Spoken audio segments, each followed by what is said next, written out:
podcast show.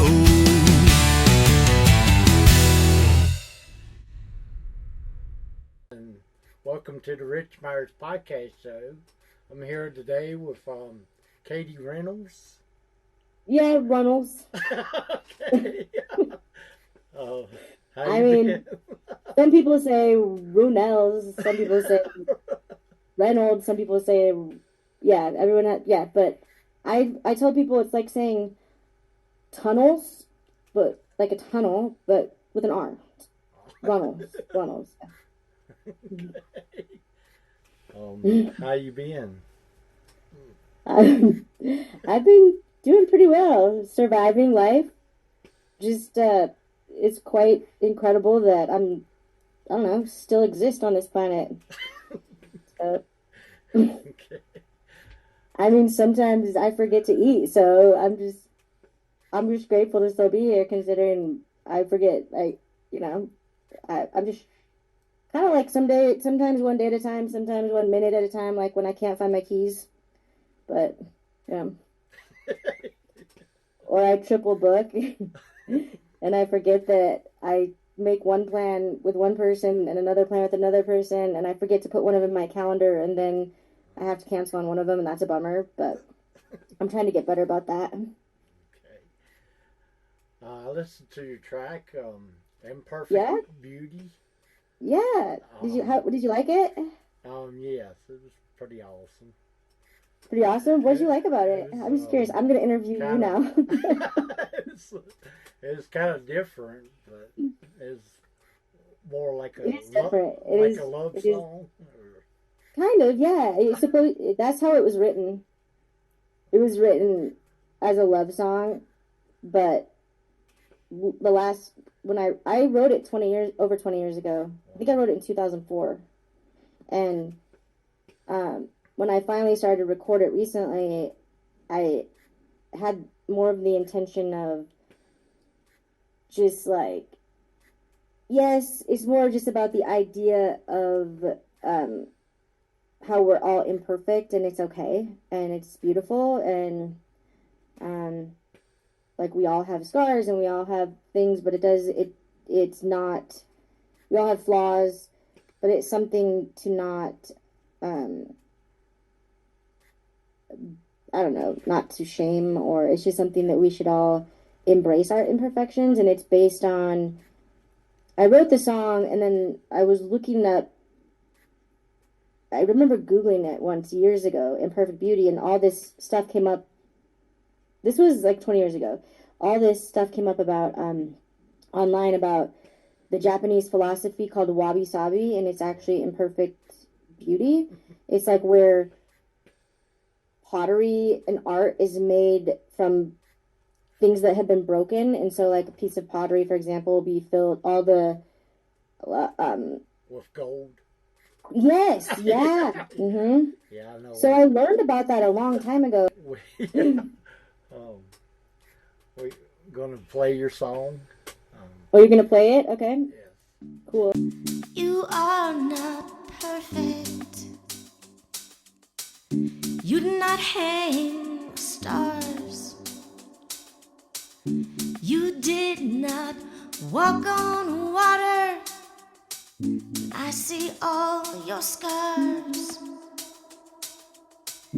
You are not my hero. You're not in my dreams. I don't want to change you now, 'cause things aren't what they seem. Come to me. I love your scars. Come to me, so we can take what is ours. I do not need perfection.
touch your scars. We may be weak, but at least we know who we are. It's short and sweet. Oh, I can't. Oh, I said just like me, I'm short and sweet too. I should keep all of my songs very short and sweet.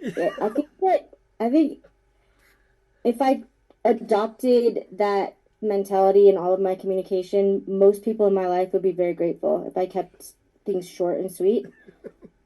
I kind of go off on tangents, whether it's a text or I get excited about something and I'll just keep talking. And I'm like, oh, yeah, I just feel free to shut me up. Just interrupt me and say, could you, like, you gotta do it because I get excited. So I'll have to work on that. Work on making everything in my life like that song, like me, like my stature, I guess. Can you tell me about any upcoming songs, concerts, and what's next?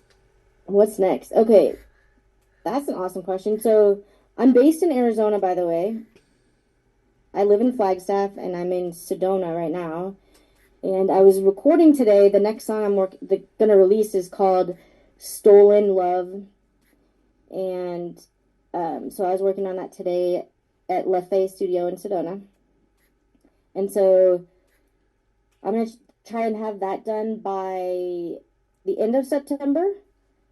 And I'm not doing any big gigs right now. I'm doing a small local gig in Flagstaff on Sunday at a coffee shop. Just kind of like this fun, I don't know, community sort of, I don't know, I haven't played out a lot, honestly, lately. And so I've mostly been working on recording and just getting back into music, honestly, because I didn't even know I was going to be here at this point in time. I thought I was going to be in Costa Rica. So that all changed. And so then I was supposed to go to the Peace Corps I was supposed to go to Costa Rica with the Peace Corps. And that got canceled suddenly, so I just readjusted and started working on my music again. Sorry. So here we go. Now I'm just getting back into it. Getting back in the studio and working on stuff. And yeah, so working on another single called Stolen Love. Hopefully in about a month it will be out. And if I say a month, it's probably going to be like 2. Yeah, everybody does that. Oh yeah, everyone, they can see the picture, right? Yes. If anyone's listening and they want to look me up online. Yes. I have a website called imperfectbeautylife.com, and I also have katierunnelsmusic.com, because I'm creating a whole platform of resources and support for mental health and wellness, mainly geared toward if you're a dude, feel free to get the resources if you want, but just with how our society is so obsessed with perfection with women and roles and all that stuff, that pressures. I know you guys have pressures too, but I'm here to support the ladies. Where can people go and see your videos, music, and events? Where could people go? Okay, so I have a YouTube. You can listen to my music on YouTube, and I have one video up, the first video, which is a pretty rough cut of a video for the Imperfect Beauty, sort of like a PSA geared towards girls, and it just gives statistics on how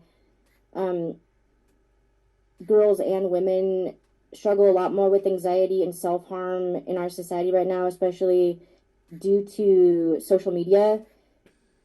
They have a higher percentage of mental issues and just anxiety, I'm going to say, like anxiety disorders, than boys the same age, or males the same age.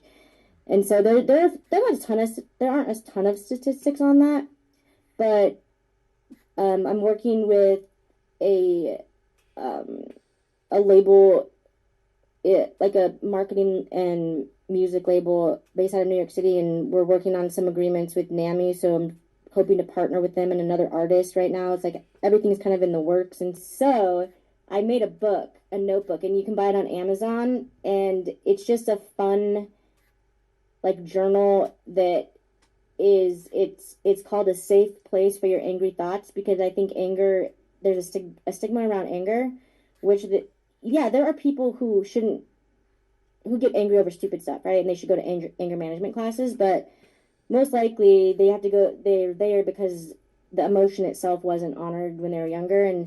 And so I made this fun notebook with these prompts that some of them, like, who do you feel like punching in the face today? Kind of thing.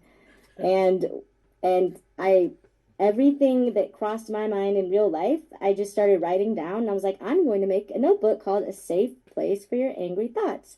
Or a safe space, because everything's about safe spaces these days. So I'm like, well, your angry thoughts need a safe space too. So you can get that on Amazon, A Safe Space for Your Angry Thoughts. It's not anything fancy, but it's kind of funny. Like, I think some of the things are funny, so I just wanted to give that little plug, Rich. So if you want to express your anger in a safe space, you can order that little journal. All right. Thanks for being on the show today. Thanks for having me, Rich.